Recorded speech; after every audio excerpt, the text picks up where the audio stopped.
Hello ನಮಸ್ತೆ students, welcome back to anti clock coaching academy. ನಾನು Nikhilesh, anti clock coaching ಅಕಾಡೆಮಿಯಿಂದ. Students, ಈ ಒಂದು ವಿಡಿಯೋ ಇವತ್ತು ಲಾಸ್ಟ್ ಡೇಟ್ ಆಗಿರುತ್ತೆ ಥರ್ಡ್ ರೌಂಡಿಗೆ. ಥರ್ಡ್ ರೌಂಡ್ನ ಆಪ್ಷನ್ ಎಂಟ್ರಿ ಲಾಸ್ಟ್ ಡೇಟ್ ಆಗಿದೆ, ಇನ್ನೂ ಎಕ್ಸ್ಟೆಂಡ್ ಮಾಡೋದಿಲ್ಲ. ಕರೆಕ್ಟ್ ಅರ್ಥ ಮಾಡ್ಕೊಳ್ಳಿ. ಯಾರ್ಯಾರು ಆಪ್ಷನ್ ಎಂಟ್ರಿನ ಇನ್ನೂ ಮಾಡಿಲ್ಲ ದಯವಿಟ್ಟು ಆದಷ್ಟು ಬೇಗ ಮಾಡಿ.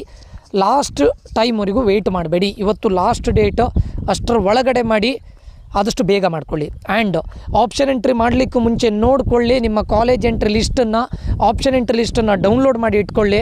Very important. ನೀವು ಇನ್ ಕೇಸ್ ಈ ಕಾಲೇಜ್ಗಳು ಅಲಾಟ್ ಆದರೆ ಕಂಪಲ್ಸರಿ ನೀವು ಹೋಗಲೇಬೇಕು. ಅದಾದ ನಂತರ ನನಗೆ ಕಾಲೇಜ್ ಅಲಾಟ್ ಆದಮೇಲೆ ಇಲ್ಲ ನನಗೆ ಸೆಕೆಂಡ್ ರೌಂಡಲ್ಲಿ ಆಗಿರೋ ಕಾಲೇಜೇ ಬೇಕು, ಅದಕ್ಕೆ ಹೋಗ್ಬೋದಾ ಕೇಳಿದರೆ ಕೊಡೋದಿಲ್ಲ.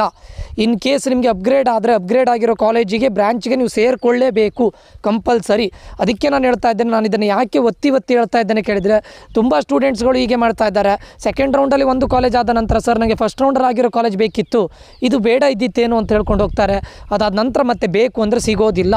ವೆರಿ ಇಂಪಾರ್ಟೆಂಟ್, ಇದು ಒಂದು ನೋಡ್ಕೊಳ್ಳಿ. ಮತ್ತು ಯಾರ್ಯಾರು ಫಸ್ಟ್ ರೌಂಡ್ ಸೆಕೆಂಡ್ ರೌಂಡಲ್ಲಿ ಸೀಟ್ ಅಲಾಟ್ ಆಗಿತ್ತು, ಕಾಲೇಜ್ ಅಡ್ಮಿಷನ್ ತೊಗೊಂಡಿದ್ರಿ, ಸರ್ ನನಗೀಗ ಬೇಡ, ನನಗೆ ಆ ಕಾಲೇಜು ಬೇಡ, ನಾನು ಕಾಲೇಜ್ KEA ಕಡೆಯಿಂದ ಕೌನ್ಸಿಲಿಂಗಿಗೆ ಹೋಗೋದಿಲ್ಲ, ನಾನು ಕೌನ್ಸಿಲಿಂಗಿಂದ ಎಕ್ಸಿಟ್ ಆಗಬೇಕು ಅಂತಿದ್ರೆ ಇವತ್ತು ಒಳಗಡೆ 2 ಗಂಟೆ ಒಳಗಡೆ KEA ಆಫೀಸಿಗೆ ಹೋಗಿ ನೀವು ನಿಮಗೆ ಸಿಕ್ಕಿರೋ ಸೀಟನ್ನು ಸರೆಂಡರ್ ಮಾಡಬೇಕು.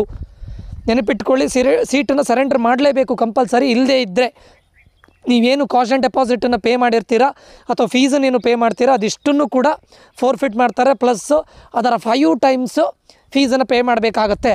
ಇನ್ ಕೇಸ್ ಇವತ್ತೇ ಹೋಗಿ ನೀವು ಅವರಿಂದ ವಾಪಸ್ಸು ತೊಗೊಂಡ್ರೆ ನಿಮಗೆ 5000 ರೂಪೀಸು ಇದು ತೊಗೊಳ್ತಾರೆ ಅಷ್ಟೇ, ದಂಡವಾಗಿ ತೊಗೊಳ್ತಾರೆ.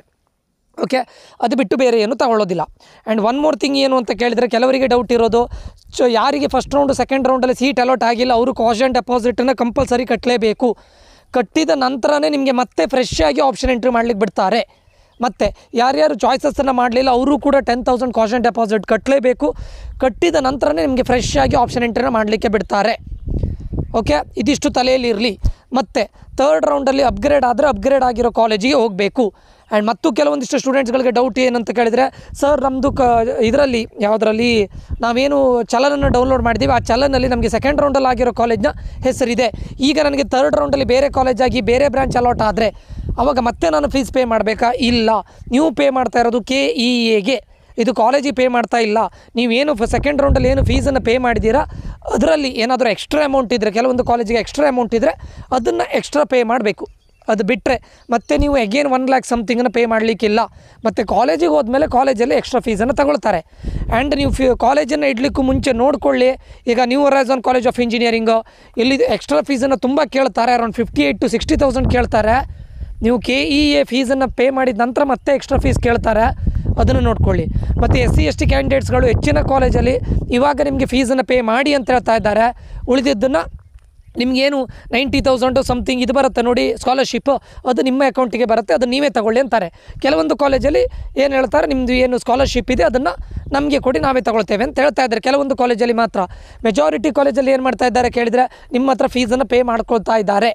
ಇದೊಂದು ಗೊತ್ತಿರಲಿ, ಆಯಿತಾ? ಸೊ ಇದಿಷ್ಟು ಈ ವಿಷಯದಲ್ಲಾಗಿರುತ್ತೆ. ಮತ್ತು ಯಾರ್ಯಾರು ಇದು ಮಾಡಬೇಕು ಅಂತಿದ್ದೀರ ಆದಷ್ಟು ಬೇಗ ಮಾಡಿಕೊಳ್ಳಿ. ಆ್ಯಂಡ್ ಫ್ರೆಶ್ ಎಂಟ್ರಿ ಮಾಡಬೇಕು. ಯಾರ್ಯಾರಿಗೆ ಕಾಲೇಜ್ ಇದಾಗಿಲ್ಲ, ಅಲಾಟ್ ಆಗಿಲ್ಲ ಫಸ್ಟ್ ರೌಂಡಲ್ಲಿ ಸೆಕೆಂಡ್ ರೌಂಡಲ್ಲಿ, ನೀವು ಕಾಸ್ಟ್ ಡೆಪಾಸಿಟ್ ಮಾಡಿ ಫ್ರೆಶ್ ಎಂಟ್ರಿ ಮಾಡಲೇಬೇಕು ಕಂಪಲ್ಸರಿ. ಮತ್ತು ಬ್ರ್ಯಾಂಚ್ಗಳನ್ನು ಹಾಕುವಾಗ ನೋಡಿಕೊಳ್ಳಿ, ಒಂದು ಟೈಮ್ ಕ್ರಾಸ್ ಚೆಕ್ ಮಾಡಿ. ನೀವು ಕಂಪ್ಯೂಟರ್ ಸೈನ್ಸ್ ಇದು ಮಾಡ್ಲಿಕ್ಕೆ ಹೋಗಿ ಸೆಲೆಕ್ಟ್ ಮಾಡ್ಲಿಕ್ಕೆ ಹೋಗಿ ಬೇರೆ ಯಾವುದೋ ಬ್ರ್ಯಾಂಚನ್ನು ಸೆಲೆಕ್ಟ್ ಮಾಡಿ, ಆಮೇಲೆ ಅದು ಕೂಡ ನಿಮಗೆ ಅಲಾಟ್ ಆಗುತ್ತೆ. ಅದೆಲ್ಲ ನೋಡಿಕೊಂಡು ದಯವಿಟ್ಟು ಹೋಗಿ, ಸರಿನಾ?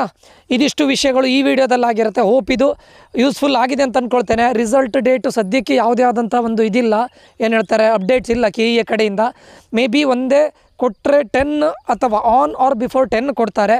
ಇಲ್ಲದೇ ಇದ್ದರೆ ಇನ್ ಕೇಸ್ MCCದು 12th 100% ಫಿಕ್ಸ್ ಆದರೆ 12th MCC ರಿಸಲ್ಟ್ ಬರುತ್ತೆ ಅಂತಾದರೆ ಅವರು ಸ್ವಲ್ಪ ಒಂದು 2 days ವೆಯ್ಟ್ ಮಾಡಿ ಮೇ ಬಿ 13th ಕೊಡ್ಬೋದು, ಆಯಿತಾ? ಯಾಕಂತ ಕೇಳಿದರೆ ರಿಸಲ್ಟ್ ಈಗ 10ಗೆ ಕೊಟ್ಟರೆ ಇನ್ ಕೇಸ್ ಅವ್ರದ್ದು MCC ಅವ್ರದ್ದು 12th 100% ಫಿಕ್ಸ್ ಆದರೆ ವೆಯ್ಟ್ ಮಾಡ್ತಾರೆ. ಅದಕ್ಕೋಸ್ಕರ ಅವರು ರಿಸಲ್ಟ್ ಡೇಟನ್ನು ಸ್ಪೆಸಿಫಿಕಲಿ ಮೆನ್ಷನ್ ಮಾಡಿಲ್ಲ. ನೀವು ನೋಡಿರ್ಬೋದು, ಯಾರು KEA ಕಡೆಯಿಂದ ರಿಸಲ್ಟ್ ಡೇಟನ್ನು ಸ್ಪೆಸಿಫಿಕಲಿ ಮೆನ್ಷನ್ ಮಾಡದೇ ಇರೋ ರೀಸನ್ ಅದೇ ಅಂದ್ಕೊಳ್ತೇನೆ. ಕೊಟ್ಟರೆ ರಿಸಲ್ಟನ್ನು ಆನ್ ಆರ್ ಬಿಫೋರ್ 10 ಕೊಡ್ತಾರೆ, ಇಲ್ಲದೇ ಇದ್ದರೆ MCC ರಿಸಲ್ಟ್ ಬಂದಾದಮೇಲೆ ಕೊಡ್ತಾರೆ. MCC result in case 12th ಆದರೆ MCC ರಿಸಲ್ಟ್ ಬಂದಾದಮೇಲೆ ಕೊಡ್ತಾರೆ. ಮತ್ತೊಂದು ನೆನಪಿಟ್ಕೊಳ್ಳಿ, ಸೀಟ್ಸ್ಗಳು ತುಂಬ ಇನ್ಕ್ರೀಸ್ ಆಗಿದೆ. ಕಾಮಿಡ್ಕೇಲಿ ಉಳಿದಿರೋ ಸೀಟನ್ನು ಈಚೆಗಡೆ ಕೊಟ್ಟಿದ್ದಾರೆ. 21,000 ಸೀಟ್ಸ್ ಆಗಿದೆ. ಇನ್ನೂ ಕೂಡ ಮೆಡಿಕಲಲ್ಲೂ ಕೂಡ ಸೀಟ್ಸ್ ಇನ್ಕ್ರೀಸ್ ಆಗಿ ಅಲ್ಲಿಗೆ ಹೋಗೋರಿದ್ದಾರೆ. ಸೊ ಸೀಟ್ಸ್ಗಳು ತುಂಬ ಇನ್ಕ್ರೀಸ್ ಆಗಿದೆ. ಕಟ್ ಆಫ್ ರ್ಯಾಂಕ್ ತುಂಬ ವೇರಿಯೇಷನ್ ಆಗೋ ಚಾನ್ಸಸ್ ಇದೆ. ಒಳ್ಳೊಳ್ಳೆ ಕಾಲೇಜ್ಗಳು ನಿಮಗೆ 3rd ರೌಂಡಲ್ಲಿ ಸಿಗೋ ಚಾನ್ಸಸ್ ತುಂಬ ಇದೆ. ದಯವಿಟ್ಟು ನೋಡಿಕೊಂಡು ಆಪ್ಷನ್ ಎಂಟ್ರಿನ ಮಾಡಿ, ಆಯಿತಾ. ಸೊ ಎಲ್ರಿಗೂ ಕೂಡ ಒಳ್ಳೆ ಕಾಲೇಜ್ ಸಿಗಲಿ. 10th ಒಳಗಡೆ ರಿಸಲ್ಟ್ ಬರುತ್ತೆ ಅಂದ್ಕೊಳ್ತೇನೆ. ಮಿಸ್ ಆದರೆ 12th ನಂತರನೇ ಕೊಡ್ತಾರೆ ಅಂತ ಅಂದ್ಕೊಳ್ತೇನೆ. ಯಾಕಂದರೆ 10thವರೆಗೆ ವೆಯ್ಟ್ ಮಾಡ್ತಾರೆ. ಇನ್ ಕೇಸ್ 12th ಅವ್ರದ್ದು ಫಿಕ್ಸ್ ಇಲ್ಲ ಅಂತಾದರೆ, MCC ಅವ್ರದ್ದು ಫಿಕ್ಸ್ ಇಲ್ಲ ಅಂತಾದರೆ 10th ರಿಸಲ್ಟ್ ಕೊಡ್ತಾರೆ. ಇನ್ ಕೇಸ್ 12th ಫಿಕ್ಸ್ ಅಂತಾದರೆ ಮೇ ಬಿ ರನ್ ಮಾಡಿ ಒಂದಿಷ್ಟು ಸ್ಟೂಡೆಂಟ್ಸ್ಗಳಿಗೆ ಯೂಸ್ ಆಗಲಿ ಅಂತ 12th ನಂತರ ಕೊಡ್ತಾರೆ ಅಂತ ಅಂದ್ಕೊಳ್ತೇನೆ. ಇದ್ರ ಬಗ್ಗೆ ಇನ್ನೂ ರಿಸಲ್ಟ್ ಬಗ್ಗೆ ಅಫಿಷಿಯಲ್ ಆಗಿ ಅಪ್ಡೇಟ್ ಇಲ್ಲ. Okay, either on or before 10th or on or before 13th. Okay, so ಇದಿಷ್ಟು ಈ ವಿಡಿಯೋದಲ್ಲಿ ಆಗಿರುತ್ತೆ. ಈ ವಿಡಿಯೋ ಇನ್ಫಾರ್ಮೇಟಿವ್ ಆಗಿದೆ ಅಂತ ಅಂದ್ಕೊಳ್ತೇನೆ. ದಯವಿಟ್ಟು ನೀವು ಚಾಯ್ಸ್ಗಳನ್ನು ಮಾಡಿದ ನಂತರ ಅಥವಾ ನಿಮ್ಮದು ಆಪ್ಷನ್ ಎಂಟ್ರಿ ಮಾಡಿದ ನಂತರ ಅದನ್ನು ಡೌನ್ಲೋಡ್ ಮಾಡಿ ಇಟ್ಕೊಂಡಿರಿ. ನಿಮ್ಮ ಇದಕ್ಕೆ ಒಂದು ಸತಿ ಕ್ರಾಸ್ ವೆರಿಫೈ ಮಾಡಿ, ನನಗೆ ಬೇಕಾಗಿರೋ ಕಾಲೇಜ್ ಇದೆಯಾ, ಸಿಕ್ಕಿದ್ರೆ ನಾನು ಈ ಕಾಲೇಜು ಕಂಪಲ್ಸರಿ ಹೋಗ್ತೇನೆ ಅಂತೇಳೋ ಕಾಲೇಜನ್ನು ಮಾತ್ರ ಇಟ್ಕೊಳ್ಳಿ ಅಂತ ಹೇಳ್ತಾ ಎಲ್ರಿಗೂ ಆಲ್ ದ ವೆರಿ ಬೆಸ್ಟು. ನೋಡೋಣ ರಿಸಲ್ಟ್ ಬಂದಾಗ ಅದರ ಅಪ್ಡೇಟನ್ನು ನಾನು ಕೊಡ್ತೇನೆ. ಯಾರೂ ವರಿ ಮಾಡ್ಕೊಳ್ಬೇಡಿ. 3rd ರೌಂಡಲ್ಲಿ ಎಲ್ರಿಗೂ ಒಳ್ಳೆ ಕಾಲೇಜ್ ಸಿಗೋ ಚಾನ್ಸಸ್ ಇದೆ, ವೆರಿ ಹೈ ಇದೆ. ಇದರ ಬ್ರಾಂಚ್ ಅಪ್ಗ್ರೇಡ್ ಆಗ್ಬೋದು ಅಥವಾ ಕಾಲೇಜ್ ಅಪ್ಗ್ರೇಡ್ ಆಗೋ ಚಾನ್ಸಸ್ ವೆರಿ ಹೈ ಇದೆ ಅಂತ ಹೇಳ್ತಾ ಈ ವಿಡಿಯೋವನ್ನು ಇಲ್ಲಿಗೆ ಎಂಡ್ ಮಾಡ್ತಾ ಇದ್ದೇನೆ. ನಾನು ನಿಖಿಲೇಶ್. ಮುಂದಿನ ವಿಡಿಯೋದಲ್ಲಿ ಮತ್ತೆ ಸಿಗ್ತೇನೆ. ಸದ್ಯಕ್ಕೆ ಸೈನ್ ಆಫ್ ಆಗ್ತಾ ಇದ್ದೇನೆ. ಅದೇ ರೀತಿ ನಮ್ಮದು ಪ್ರೋಗ್ರಾಮಿಂಗ್ ಲ್ಯಾಂಗ್ವೇಜ್ ಬಗ್ಗೆ ನಾನು ಹೇಳಿದ್ದೇನೆ. ಯಾರಿಗಾದರೂ ಪ್ರೋಗ್ರಾಮಿಂಗ್ ಲ್ಯಾಂಗ್ವೇಜ್ C++ನ ಪ್ರೋಗ್ರಾಮಿಂಗ್ ಲ್ಯಾಂಗ್ವೇಜ್ನ ಲೈವ್ ಕ್ಲಾಸಸ್ಗೆ ಜಾಯ್ನ್ ಆಗಬೇಕು ಅಂತಿದ್ರೆ ಇಲ್ಲಿ ಲಿಂಕನ್ನು ಕೊಡ್ತೇನೆ. ಆ ಗೂಗಲ್ ಫಾರ್ಮನ್ನು ಫಿಲ್ ಮಾಡಿ. ಓನ್ಲಿ 50 ಸೀಟ್ಸನ್ನು ಮಾತ್ರ ನಾನು ಕೊಡ್ತಾ ಇರೋದು. ಯಾರ್ಯಾರಿಗೆ ಜಾಯ್ನ್ ಆಗಬೇಕು ಅಂತಿದ್ರೆ ದಯವಿಟ್ಟು ಆದಷ್ಟು ಬೇಗ ಜಾಯ್ನ್ ಆಗಿ, ಆಯಿತಾ. ಇಲ್ಲಿಗೆ ಈ ವಿಡಿಯೋ ಎಂಡ್ ಮಾಡ್ತೇನೆ. ಮುಂದಿನ ವಿಡಿಯೋದಲ್ಲಿ ಮತ್ತೆ ಸಿಗ್ತೇನೆ. Until that, love you all, bye, take care students.